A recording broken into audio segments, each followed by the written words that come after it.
Human Life and Problems. Venerable K. Sri Dhammananda. Part 4. Moral Decay. Moral decay is already evident in our midst, judging from the number of social problems, namely drug abuse, loitering, BOSHIA and LEPAK culture among youths, illicit sex, etc. From a study conducted by the Youth and Sports Ministry on 5,860 youths, 71% smoke, 40% watch pornographic videos, 28% gamble, 25% consume alcohol and 14% take drugs. 11 juveniles from various detention centers throughout the country have been identified as carriers of the human immunodeficiency virus, HIV, which causes AIDS. 10 of them are in fact below 20 years of age. The authorities are concerned about the juveniles being confirmed HIV carriers and are closely monitoring the situation. Initial checks showed some of the juveniles were not drug addicts but had been involved with them. The majority of the cases were discovered through counseling and voluntary medical tests. This unhealthy trend can only be curbed with direct influence from parents. Parents should monitor the movements of their children to ensure that they are not involved in any immoral or illegal activities. Without early monitoring and control, children can become easy prey to unhealthy influences. If this is allowed to continue, the teenagers will move on to more serious crimes. The emergence of various social problems must be addressed urgently. Hence, parents must strengthen the family institution to withstand the demands of a changing society. Punishment. In law, according to our penal code, nothing is an offense which is done by a child under 10 years of age. Further, nothing is an offense which is done by a child above 10 years of age and under 12, who had not attained sufficient maturity of understanding to judge the nature and consequences of his conduct on that occasion. There is a conclusive and absolute presumption in law that a child below 10 is incapable of knowing right from wrong, although in truth, the child could have done the forbidden act with premeditated intention. The second category of children, those between 10 and 12, are in a twilight zone in which they are exempted from criminal responsibility. Unless it is proven by the prosecutor that the child was of normal mental capacity with a proven mischievous tendency. Although a child under 10 is free to do any crime and can escape punishment, he cannot totally escape all the consequences. Although there is no punishment as such, his future behavior may be restricted. The person who instigates a child to commit a crime will be charged as the principal offender, the child being treated only as an innocent agent. The juvenile court is the pivot around which revolves the machinery for the treatment of juvenile delinquents. The law relating to juveniles is embodied in the Juvenile Courts Act 1947 and Children and Young Persons Act 1947. A juvenile is defined as a person aged between 10 to below 18 years. The juvenile court is not open to the public. Although newspaper reporters may attend, they cannot reveal particulars that may identify the offender. If found guilty, the court does not use terms such as convict or sentence in relation to the offender. The court is presided over by a first-class magistrate who decides on guilt. He sits with 2 assessors, one of whom should be a woman if possible, to assist him on deciding the sentence. Before deciding how to deal with a juvenile, the court considers the offender's general conduct, home environment, school record, and medical history. The court may admonish and discharge, grant a discharge upon the offender entering a bond to be of good behavior to comply with such orders as may be imposed. A committal to the care of a relative or other fit person, and order his parents or guardian to execute a bond to exercise proper care and guardianship, a probation order. An order of committal to an approved school or Henry Gurney School, for corrective education, an order to pay a fine, compensation or costs. Imprisonment may only be ordered if the offender is aged between 14 and 18 years. It is the last resort provided the delinquent cannot be suitably dealt with in any other way possible. A child between 10 and 14 years cannot be ordered to be imprisoned for any offense. Neither can it be committed to prison in default of payment of a fine, damage or costs. Under Section 16 of the Juvenile Courts Act, a juvenile cannot be sentenced to death. However, the restriction is not applicable where a juvenile is charged under essential security cases, Regulations 1975, which expressly excludes the Juvenile Courts Act. The only situation where an ordinary court may try a juvenile is when he is jointly charged with another adult or the offense carries the death penalty. Possibly, in such cases, the juvenile may be pardoned and committed to the Henry Gurney School. Where a child below 10 years is intolerably mischievous or even otherwise needs care and protection being beyond the control of anyone, the juvenile court makes an order vesting the custody and protection of the child to an approved institution. One of the most frequent measures of treatment applied by juvenile courts is probation. A juvenile delinquent is placed under the supervision of a probation officer whose duties are to befriend and assist him with a view to his rehabilitation. Probation is essentially social casework because it is the task of the probation officer to find regular employment for his charge and assist in his family problems whenever necessary.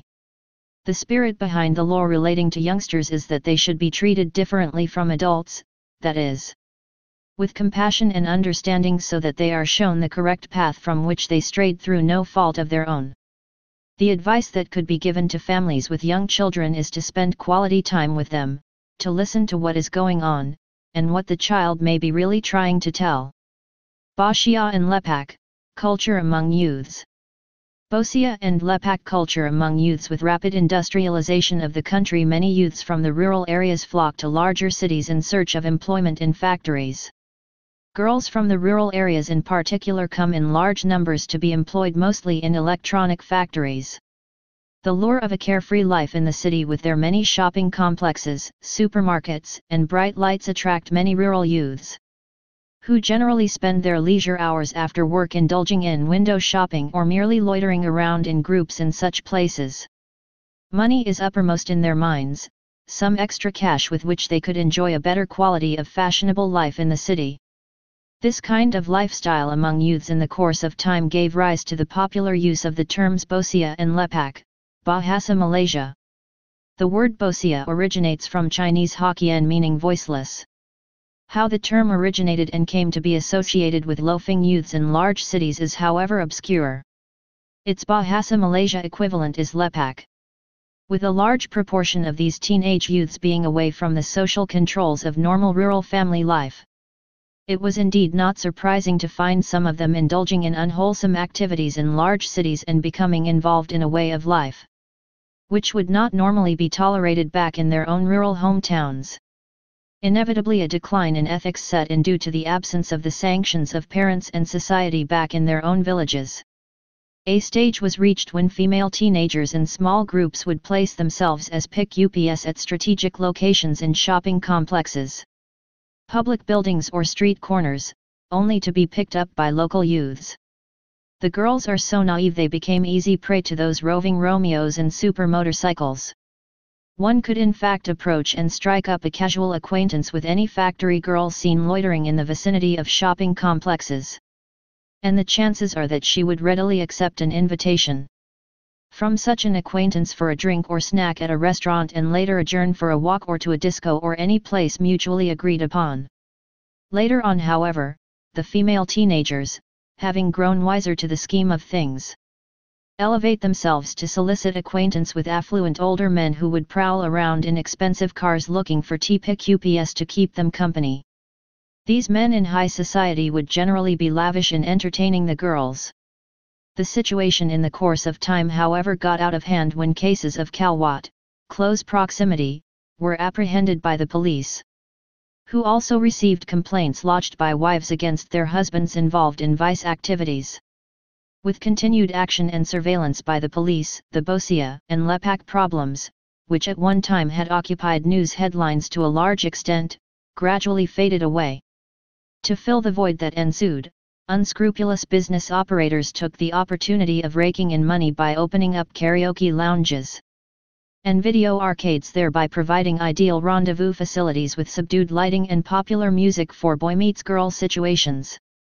Despite government regulations, karaoke and video arcades still allow children under 18 years of age to patronize their premises, and their operating hours extend up to 3.00 am or 4.00 am. Both sexes mingle freely in the dimly lit premises, and their behavior leaves much to be desired. Karaoke centers employ attractive young ladies as guest relation officers as a front to seduce youths to indulge themselves in shows where they are encouraged to spend excessive amounts of money. In video clip shows scantily dressed men and women move around lewdly to erotic music. One could imagine how much adverse influence it could have on a young mind. Teaching moral values in school alone will not create a healthy society. Parents too have to weed out negative elements, and the media needs also to play a positive role in this regard.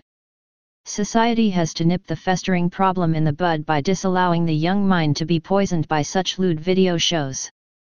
There is a move by the government to clamp down on karaoke lounges and video arcade centers, as this will help to curb social ills prevalent among youths. Many such centers operate under disguise, as their main activities are gambling and drug peddling. Their activities are highly computerized and, using remote control, they can quickly reset the games when raids are carried out on the premises. This has made it difficult for the police to take action against them unless they go undercover.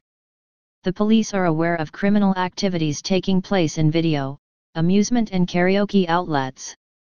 We want to strengthen family ties and promote healthy family values. We do not want our youths to spend their leisure time and money in karaoke and video outlets, as this could lead them astray. By closing video and karaoke outlets, youths would be less likely to waste their time, and this would encourage them to engage in wholesome activities or stay at home with their families. In the Sigaloveda Sutta, the Buddha has given advice to youths not to mingle during unusual times in the streets and certain places where people can influence young people into immoral practices. The problem of drug abuse. During the early 1960s, the hippie subculture swept the West, making a deep impact on human civilization. A typical hippie was seen as a young unkempt person wearing gaudy colored casual clothes and long hair, advocating freedom of thought and expression, and rejecting many of the conservative standards and values of society. Smoking cannabis, ganja, was their favorite form of drug abuse. Our local youths copied this lifestyle to a certain extent.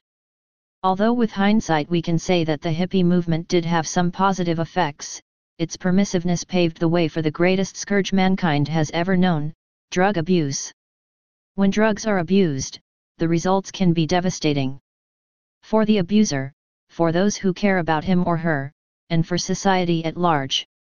Dependence on commonly abused drugs has become one of the leading public health problems. The escalating drug toll is quite unacceptable, in terms of wasted lives, destabilized families, and rising crime rates, quite apart from the high costs of funding research programs, rehabilitation centers and specialized law enforcement agencies. The severe harm addiction causes the human body and the difficulty of overcoming the problem are beyond doubt.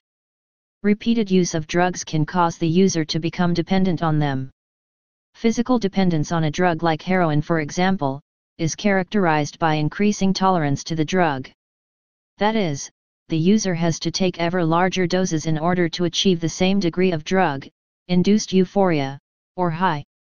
And this of course makes the withdrawal symptoms, the often severe physical reactions the user may experience when denied the drug, much worse. Traditionally, drug addiction has been defined as physical dependence. Today the term drug addiction usually refers to a behavioral pattern marked by compulsive use of a drug and a preoccupation with getting it. Drug abuse has been rated as one of the world's greatest enemies. Society has ascribed the cause of this scourge to the moral degradation of our youths who have strayed from their normal family home environment to be enticed by influences outside the home. Many use drugs as a means to escape from unhappy home situations. Parents who are too busy to attend to the social and spiritual needs of their adolescent children often neglect them to the extent of driving them to seek solace in drug addiction. The lack of proper parental guidance and supervision and the low regard for values of life, such as morality and spirituality, has to a large extent contributed to this negative state of affairs. Many addicts began with no intention whatsoever of becoming addicted, but they were sadly mistaken when they became enslaved to the habit. It is significant to note that drug trafficking has even surpassed international oil trading as a money spinner and is second only to the arms trade. The lucrative trade in drugs has made its distribution widespread and caused serious socio-economic problems in both developed and developing nations. Drug traffickers are in fact known to be using complex corporate structures and dealing in intricate business transactions involving banks, trust companies, financial institutions, and real estate firms.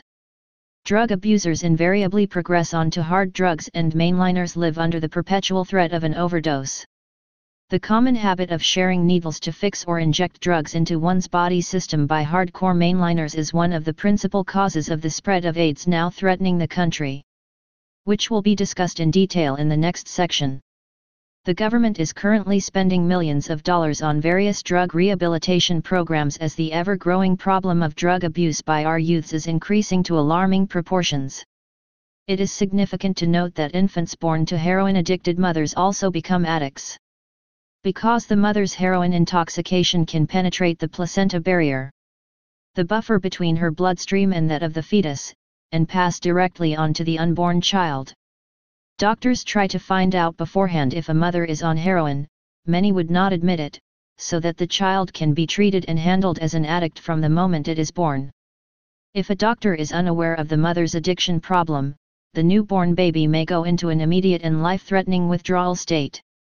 This can include breathing problems, convulsions, and trembling. According to reports, a vast majority, 98.8%, of addicts are men, with more than 80% of them aged between 20 and 39 years. More than 41% of addicts caught the habit because of peer pressure, 36.8% were seeking pleasure on their own initiative, while 15.6% took drugs out of curiosity. Others became addicted to overcome mental stress, 4.6%, as a result of medical treatment, 1%, by accident, 0.4%, and 0.1% as a sexual stimulant. How can parents tell if their children in the adolescent age group, 12 to 21 years, are on drugs? Millions of parents are quite rightly concerned about this problem and worry about the appeal of drugs to youngsters. What they are obviously concerned about is illicit drug use. Your suspicions that one of your children is involved in drug taking may be aroused by an unexpected change in his or her behavior patterns. He or she may appear confused, have slurred speech, become aggressive, paranoid or depressed, suffer weight loss, display red eyes, drowsiness, reveal declining performance at school, etc. If faced with irrefutable evidence, it is best not to overdramatize the situation but to get the help of trained counselors who will best know how to handle the situation. The worst action would be to deny that the problem exists. One of the best ways to help your child avoid drugs is to set a responsible pattern at home. Do not abuse potentially addictive products, such as alcohol or tobacco, yourself. If you find that your child is involved, do not confront him while he is affected. Instead, approach him later and try to discuss the problem and any underlying adolescent difficulties that may relate to it.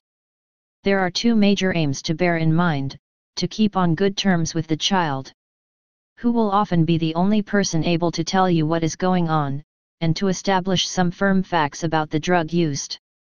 Whether smoked, swallowed, injected, or inhaled, also how long and how often it has been taken. You should then consult your family doctor, who will advise you on the most sensible policy to adopt.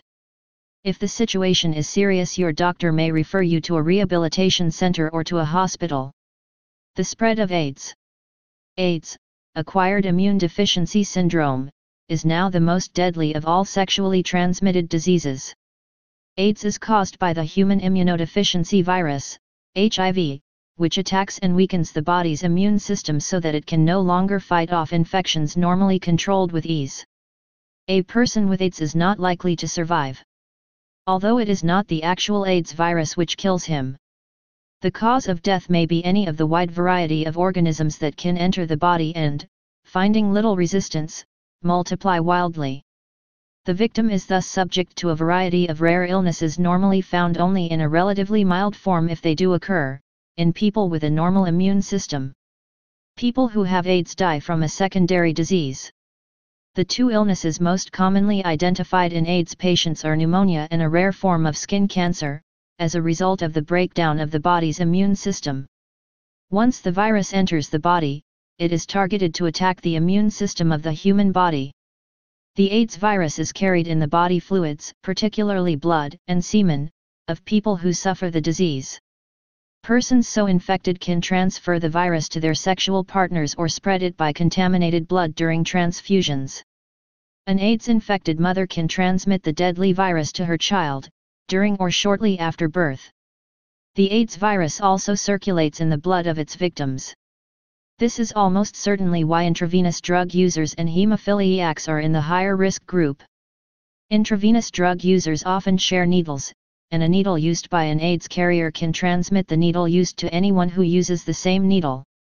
Since many people donate blood to blood banks, it is possible that AIDS-contaminated blood might be given to a hemophiliac, and indeed some people have been infected by this way.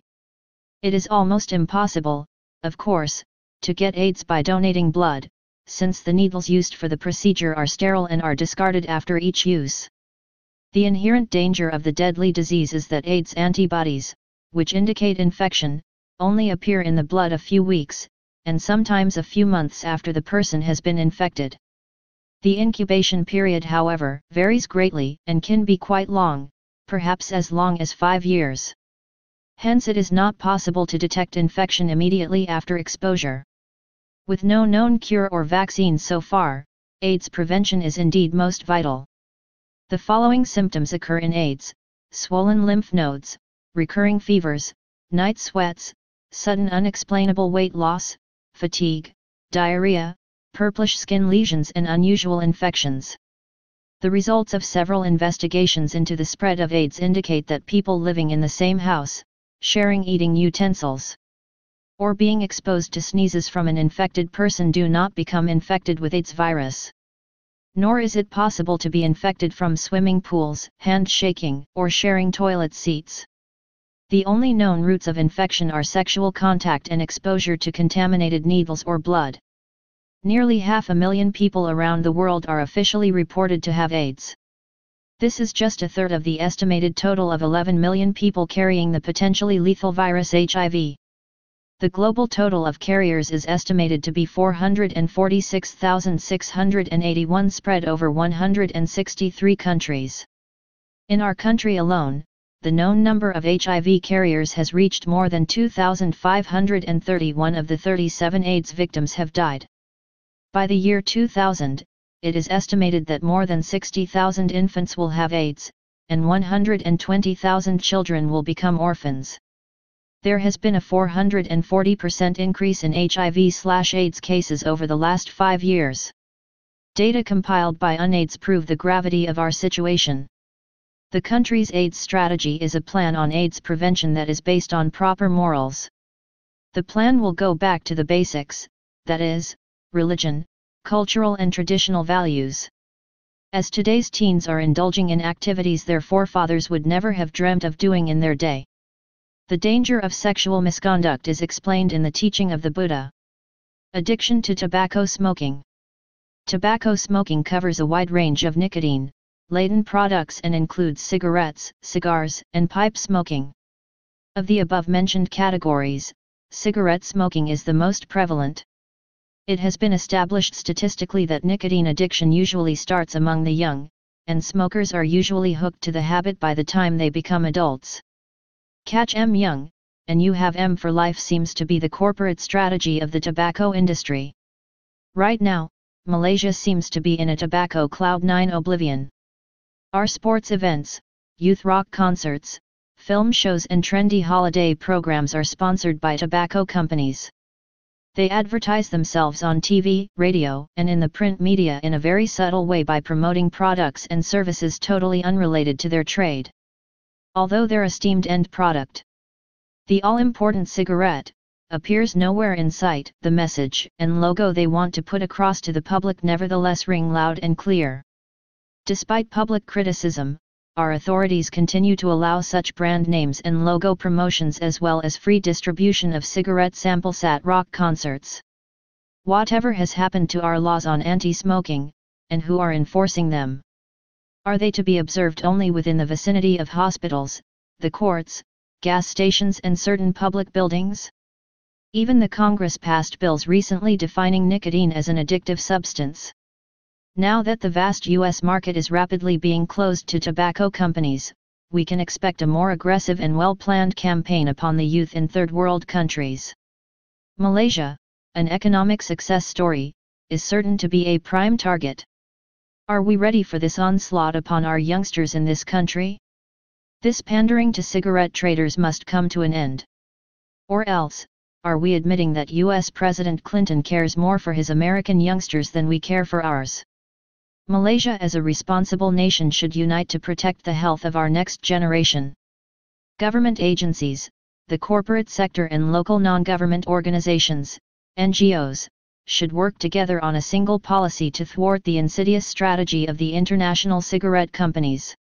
The authorities should lay down single-minded policies and detailed plans to curb smoking among youths.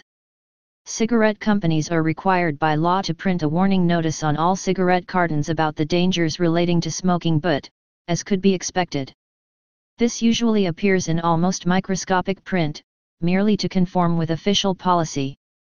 Cigarette smoking is one of the contributory causes of heart disease, which is already a major killer in this country, and its medical and social costs are growing each year.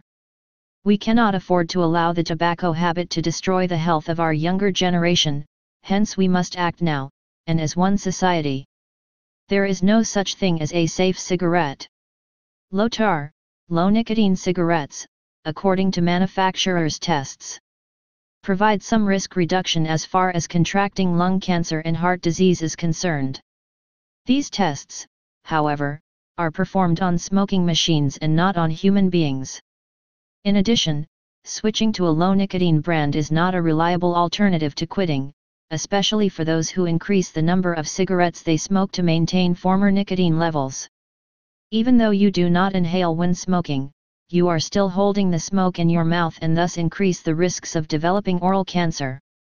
In addition, you may be inhaling some smoke without being aware of it, and you are breathing in glycoprotein, a tobacco ingredient that may cause some damage to the blood vessels, both during the time you are actually smoking each cigarette and for a while afterwards.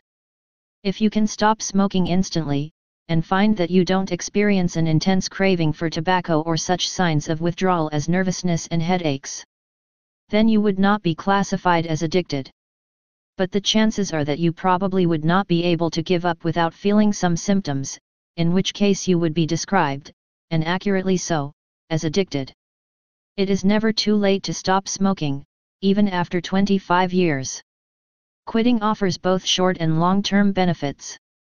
You will soon notice some changes once you have given up smoking. You will be able to taste food better and breathe more efficiently, and your smoker's cough will clear up. Although your lungs will never return to the state they were in before you took up smoking, some of the damage may clear up. The good news, of course, is that if you quit smoking, your lungs will cease deteriorating further. Before heart surgery, doctors may ask whether the patient used to smoke or not. If the answer is yes, they will delay the operation to clean the lungs of tar accumulated in the lungs of the smoker. Many smokers do gain weight when they quit. But the good news is that these people gain an average of only 2 to 3 kilograms. Should you want to avoid weight gain, make quitting smoking your first priority. Remember the enormous health benefits of quitting smoking, and do not allow your worries about gaining weight to get in the way. You can work on reducing weight after quitting smoking, as a second priority. The question often asked is, can the smoke from other people's cigarettes harm me? Yes, it can. The scientific evidence concerning the dangerous effects of passive smoking, inhaling the smoke of others, on people who live with or work near smokers is growing rapidly. Scientists have found a significantly higher incidence of respiratory diseases among children whose parents smoke. Other studies have shown passive smoking can cause decreased airway function in otherwise healthy adults and children. It has been reported that the harmful constituents of inhaling cigarette smoke are found in passive smoke, sometimes even to a greater extent than in inhaled smoke. And that non-smokers do indeed draw these dangerous elements into their lungs when they breathe in the smoke of others. Alcoholism. Alcoholism is a chronic illness which manifests itself as a disorder of behavior. It is characterized by the repeated drinking of alcoholic beverages, to an extent that exceeds customary social customs. The term alcoholic is hard to define exactly since people have different reactions to alcohol and the way they use it. It usually takes 10 to 15 years of drinking 5 or more drinks a day, less for women, for a person to develop what might be called the full alcohol syndrome. That is, a state of physical dependence with serious damage to health and social relationships. In essence, alcoholism is not measured by the amount of alcohol consumed but rather by the way a person uses alcohol to deal with life's problems, and its effects on one's physical well-being. Chronic alcohol abuse can damage all vital organs in the body. To begin with, it can damage the muscle cells of the heart and lead to heart failure and death. As alcohol is broken down in the liver, whose chief function is to neutralize and remove certain toxic compounds, this organ is the most vulnerable to alcohol's harmful effects. Alcoholism can cause the liver to enlarge, become inflamed, and eventually develop the often fatal scarring called cirrhosis. One of alcohol's most damaging effects is on the brain. Abuse may lead to brain damage and mental disorders. Alcohol taken in the early months of pregnancy can damage the heart of an unborn baby. Pregnant women who drink run the risk of causing a variety of abnormalities to develop in their unborn children, fetal alcohol syndrome. Tolerance to alcohol means that the body chemistry has gradually adjusted to the presence of the beverage. As a result, it takes more of the substance to achieve the same response. This is why a person who drinks only rarely may become drunk just on a glass of wine. Tolerance, in fact, is one of the 2 key signs of dependence on alcohol. The other is the development of withdrawal symptoms when the user stops taking alcoholic drinks. The ability to drink a lot depends on several factors, such as the drinker's weight and chemistry, his physical and mental state, the length of time he has been drinking, and the amount of food he has in his stomach while drinking. Certain organizations, as part of their social gatherings, encourage their youths to participate in beer drinking contests with offers of attractive prizes to the winners. Such organizations in doing so are unwittingly initiating innocent youths, many of whom have never taken any form of alcoholic drink, into the growing ranks of alcoholics, which eventually will lead to all sorts of social and domestic problems to their families and the community in general. Could a person die from drinking too much at one time? Although rare, such deaths do occur, usually as the result of drinking contests. This is because during such events as much as a large tumbler or more of alcoholic beverage may be consumed at one go. Such a massive quantity of alcohol can depress the respiratory system and, in combination with vomiting, lead to death by suffocation. In addition, it can reduce the body's production of glucose and cause a coma. Alcohol also can reduce the pain threshold and weaken the blood's clotting capacities. The last of the 5 precepts in Buddhism advocates total abstinence from the consumption of intoxicants. The strict observance by Buddhists of this precept is extremely important for the well-being of one's mental and physical health, as disregard for the precept itself undermines the value of all the other precepts. In winding up cocktail parties and drink sessions, the common habit among guests and patrons of having the extra one for the road should be discouraged at all costs. Government's current don't drink and drive policy is indeed commendable and should be strictly adhered to for the safety of all road users. Pubs have mushroomed all over towns and are luring our youths to indulge in the drinking habit. Certain undesirable shows are known to take place in pubs and discos contrary to the licenses issued to such establishments, exposing them to the risk of the premises being raided by the police. For persons in the lower rungs of the social scale, toddy provides the much-needed solace for them to relax. Quite a number of them, however, imbibe the brew in excess, and as a result become drunk and boisterous, thus creating domestic violence at home. Many from the low-income group also indulge in drinking samsa distilled from rice. But what worries the authorities is the consumption of cheap illicit samsu, distilled under most unhygienic conditions, by unwary drinkers, leading to many cases of deaths that had occurred arising from drinking such toxic brews. Alcoholics Anonymous is a self-help group of dedicated volunteers who help alcohol abusers to break their habits and offer therapy where necessary. They offer their services round the clock and can be contacted by telephone. The generation gap. The word generation is popularly used as a measure of time, and usually represents about a span of 30 years. The period which man requires to attain maturity, and the age at which, as a general rule, the first child is born. The intervening wide gap between one or more generations is often generally referred to as the generation gap. As could be expected, persons from different generations differ considerably in their ways of thinking, attitudes, lifestyles and values, and hence do not see eye to eye with each other on most matters. Due to the disparity in the ages, the elderly group tend to hold set views which run contrary to the way of thinking of the younger generation. Differences of opinion will arise, and this will lead to misunderstanding within the family. Age-old traditions, outmoded customs, and sectarian attitudes of the elders often come in conflict with the aspirations of the youths. The younger generation of youths are made to stand critically at crossroads at such a great moment in their inexperienced young lives. They are quite naturally averse to interference from elders and unyielding to patronizing moods. Some elderly people cannot tolerate the modern ideas and ways of living of the younger generation. They expect their children to follow the same age-old customs and traditions of their forefathers. Instead of adopting such an attitude, they should allow the children to move with the times if such activities are harmless and beneficial to progress. Elders should call to mind how their own parents had objected to certain popular modes of behavior prevalent at the time when they were young. For example, in the 60s it was considered shocking for young people to imitate the Beatles and the hippies. Those young people have grown up and are in turn shocked by their own children's imitation of punk and grunge. These differences in perception between the conservative parents and the younger generation is a common source of conflict within families of today. This does not mean that parents should hesitate to counsel and guide their children if they have gone astray due to some erroneous values. But when correcting them, they should observe the principle that prevention is better than punishment. Parents should also explain to their children why they disapprove or approve of certain values. We know that what we call Asian values are good, but only if they are relevant to modern needs and can be adapted to suit the present situation.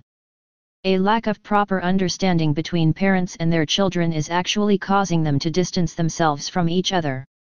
There should be more room provided for the children to grow and to engage themselves in better communication with their parents. The following impassioned plea by a teenager seeking his parents' understanding of his problems, as narrated by the youngster, would be typical in many families today. I have been with my parents for nearly 20 years now. I love them, but I do have problems with them. There are misunderstandings between the three of us, and the problems seem to be increasing. These problems stem from my actions which my parents do not understand. They do not seem to understand the reasons behind what I say and do. I have tried to correct and smoothen out the ruffles between us, but to no avail. My parents were always there for me when I was young, or whenever I needed a shoulder to cry on. So I did not mind them telling me what to do, and I thought they were the greatest people on earth. My view of things eventually began to differ from theirs, but I kept quiet since I feared retribution from them. The problems began when I was old enough to voice my opinions. Now, I talk back to my parents, not because I want to rebel against them but because I can think for myself. I don't claim to know everything my parents know, but I can look out for myself. I will ask for help when I need it, but whether I want to heed their advice is a different matter. My parents still see me as a child, one who needs constant supervision. I appreciate that my parents look after me, but they should give me some room and not smother me. They never hear what I say and then they tell me that I do not understand them. They also encroach on my personal freedom as they do not understand me.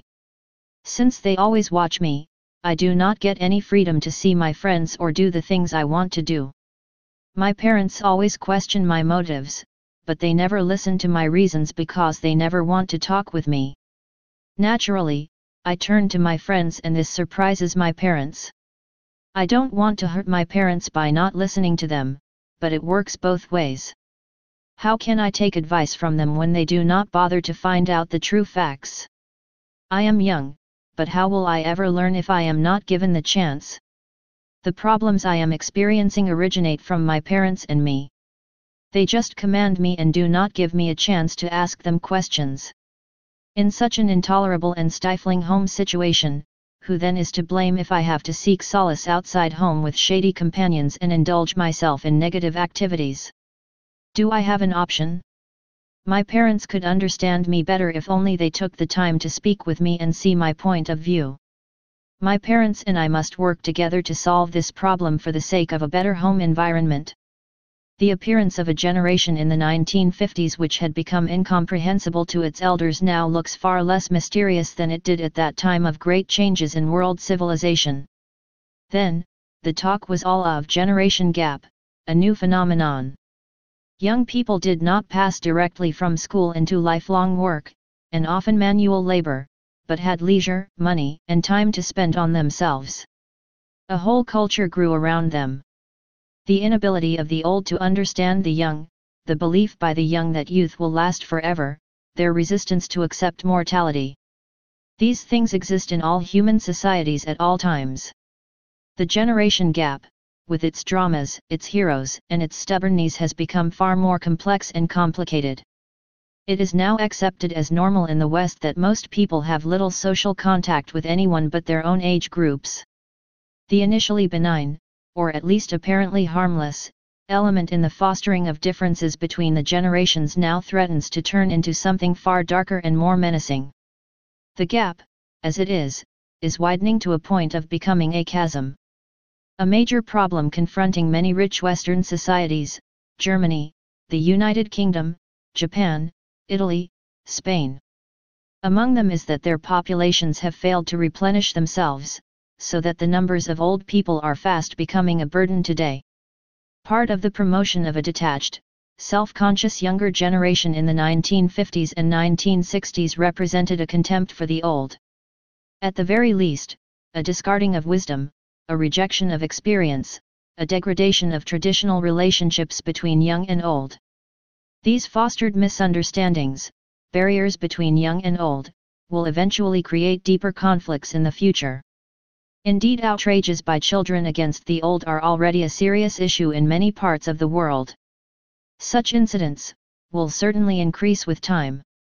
Because of the aged, kept alive by technological miracles, by super drugs, by all the apparatus which permit life expectancy to increase.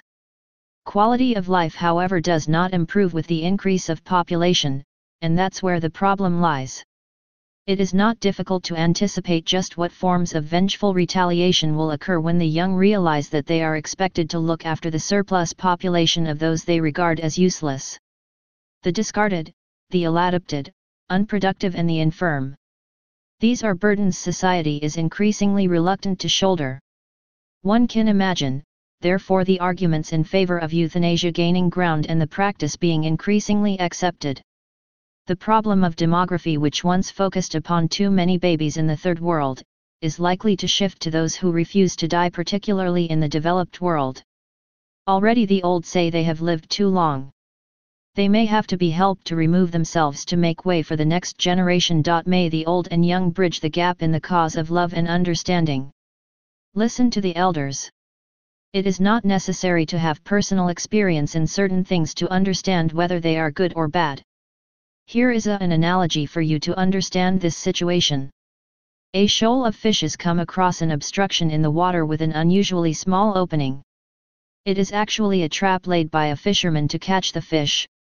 Some fish want to go inside the fence and see what it is, but the more experienced fish advise them not to do so because it must be a dangerous trap. The young fish asks, "How do we know whether it is dangerous or not? We must go in and see, only then can we understand what it is." So some of them go in and get caught in the trap. We must be prepared to accept the advice given by wise men like the Buddha, who is enlightened. Of course, the Buddha himself has said that we must not accept his teachings blindly. At the same time, we can listen to some wise ones or other religious teachers. This is simply because their experience is more advanced than our limited knowledge regarding our worldly lives. Parents usually advise their children to do certain things and not others. By neglecting the advice given by the elders, young people do many things according to their own way of thinking. Eventually, when they get into trouble, they remember the elders and religious teachers and seek their help, and sometimes even ask the religious teachers to pray for them. Only then do they remember religion and seek some blessing and guidance. But they do not think the main purpose of a religion is to help us to follow certain noble principles to avoid many of our problems before they confront us. Early religious education trains the mind to cultivate the universal principles which support our way of life to live peacefully. Can we change others without changing ourselves? Man by nature is gifted with intelligence. From childhood to adolescence, his perception of life would be one of youthful vigor with lofty ideals and aspirations. As he reaches manhood, the age of reason dawns on him, and with his mature outlook, he soon realizes that his utopian ideals held by him during his youth would have to be cast aside, and that he would have to perceive life afresh in its true perspective. With advancing age, and with mellowed outlook in life, he finds he has to change and adjust his lifestyle accordingly. Even his lofty ambitions in life held eminently by him in his younger days, will eventually have to come to terms with the realities of change. Such is the inevitable life cycle affecting man and his ambitions. When I was young, I set out to change the world. When I grew older, I perceived that this was too ambitious, so I set out to change my state. This too, I realized as I grew older, was too ambitious, so I set out to change my town. When I realized that I could not do even this, I tried to change my family. Now, as an old man, I know that I should have started by changing myself. If I had started with myself, maybe then I would have succeeded in changing my family, the town, or even the state, and who knows, maybe the world. The most intelligent man and the real stupid man both do not agree to change the mind. Confucius. Experience comes with age. Through the academic knowledge that people gain without personal experience, some young people think they can solve all their problems.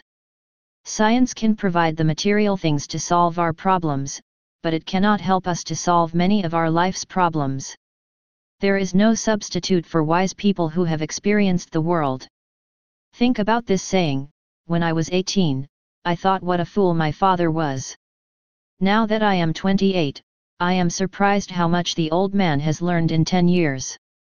Actually, it is not the father who has learned, rather it is the youth who has learned to see things in a mature way. More than 2,000 years ago, the Buddha, Confucius, Lao Tzu, and many other religious teachers gave us wonderful advice. This advice can never become out of date, being based on truth, and will remain fresh forever. It is impossible to overcome our human problems by ignoring the ancient wisdom. This wisdom is to develop human dignity, understanding, peace, and happiness. Caring for aged parents. As parents age, it is inevitable that their bodies will gradually weaken and deteriorate in a variety of ways, making them increasingly susceptible to physical illnesses that can affect every organ in their system. As the realization grows that there is no escape, the aging individual must try to find some way to come to terms with the disturbing new reality. Filial piety is an important factor in caring for the aged in our traditional Asian society. As Asians, it has long been the norm for us to accommodate and nurse the aged parents in our own homes as far as possible. Do children owe any legal liability to care for old and disabled parents? Unfortunately, the answer is no. Parents simply have to depend on the goodwill of their children. Although we are proud about our values and cultural heritage, unfortunately the number of elderly citizens with no savings and abandoned by their families is growing in Asia. The problem for us to consider is whether our values, including filial devotion and reciprocal love for children, are being eroded because of a breakdown in traditional family relations and a changed economic and demographic profile.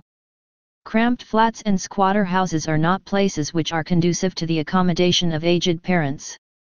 There have been numerous cases in which old people have been neglected by their children or their relatives. This is a sad situation where good values and traditions are no longer practiced. Welfare homes and their environment for the most part are also not places which are conducive to the accommodation of aged parents. Of all living alternatives, placement in an old folks' home is without doubt the most sensitive issue, often provoking guilt through self-accusations of ingratitude, lack of devotion or filial piety, and abandonment. A nursing home, although somewhat expensive, offers the most satisfactory alternative. Each person must decide for himself and understand that there are no perfect choices. While long-term institutionalization is a painful issue, it is essential to provide appropriate care for a debilitated parent. Placement in a nursing facility does not mean putting your aged parent away, or at least it shouldn't. Family involvement remains essential for proper care, from the first step of choosing the facility, to maintaining an ongoing relationship with the staff, to regularly visiting the parent and involving him or her in family matters. They need cheering up and to know that there are people who really care for them. Certain irresponsible persons with ill or aged parents get them admitted into third-class wards of hospitals, leaving false addresses and just disappear from the scene. This indeed is a most cruel way of disposing of one's own aged parents. A caring attitude as well as concern for the aged parents must prevail if the older generation is not to be adversely affected by the rapid socio-economic changes of urbanization and industrialization. It has to be realized that the aged are more affected by these changes and the degradation of moral values in society. It should also encompass the responsible manner in which the elderly are treated, cared for, respected and honored. This aspect of caring for the aged parents requires collective responsibility. It will also instill respect for the elderly, as there is no better institution to care for the aged parents other than the family itself. In many discourses the Buddha has advised children to pay special attention to father and mother. There is an old adage which says, "Take good care of your parents, for you will never know how much you miss them when they are gone." Gambling. Gambling is the wagering of money or other valuables on the outcome of a game, race, contest, or other event. Although few societies in general have ever wholly approved of gambling, none has been able to eradicate it. The hope of making quick money easily is what gives gambling its appeal. If the appeal of gambling is winning money, the thrill of it is in the risk that the wager may be lost. For many people, gambling become an addiction. The games most closely associated with gambling involve a heavy element of chance. Whereas poker, for instance, requires skill to play well, the outcome of the game is determined primarily by the distribution of the cards. Many casino games, such as roulette, are dictated solely by chance.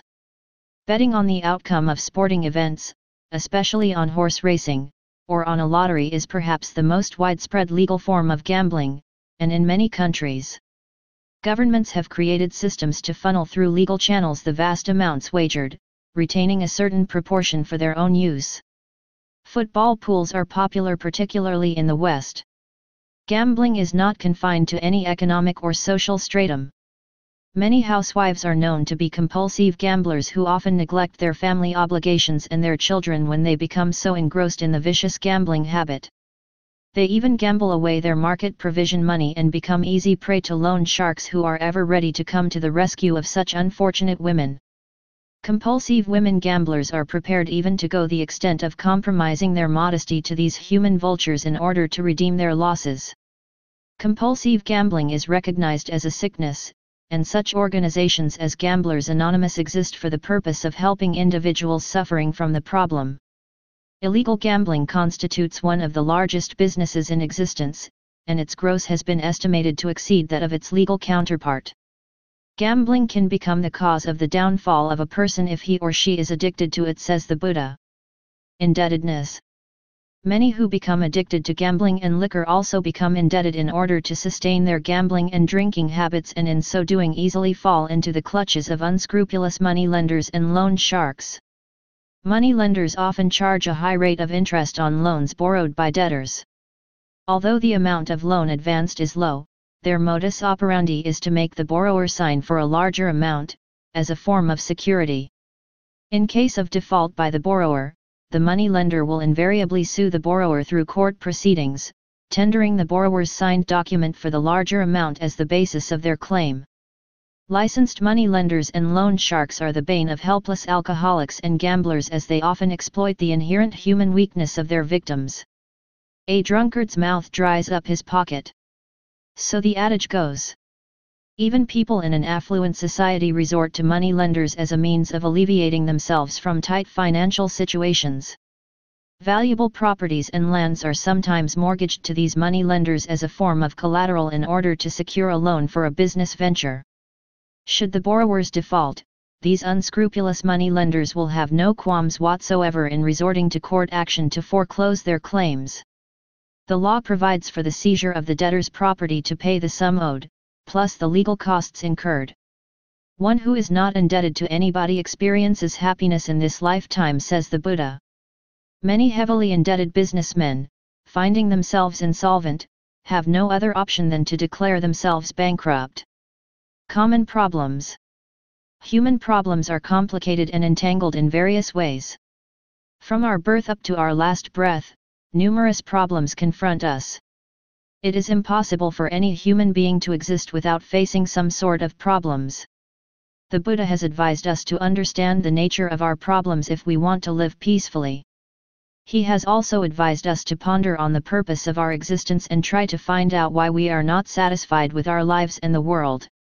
If we can understand this situation, there will be no reason for us to suffer from undue fear, disappointments, and frustrations. The Buddha's approach to the problems of human suffering is essentially empirical and experimental and not speculative and metaphysical. There is no shortcut for us to get rid of our problems. We must cultivate our way of life to discover the cause of the problems that we are facing. We must understand that there is no existence without any friction. If we want to be really free, we must examine our problems by reducing our egoism through understanding why these problems make life miserable. We all like to lead very happy, contented, and peaceful lives, but how many of us can really experience such happiness? We are willing to do anything in every way possible to gain satisfaction, but it is very difficult to experience true satisfaction.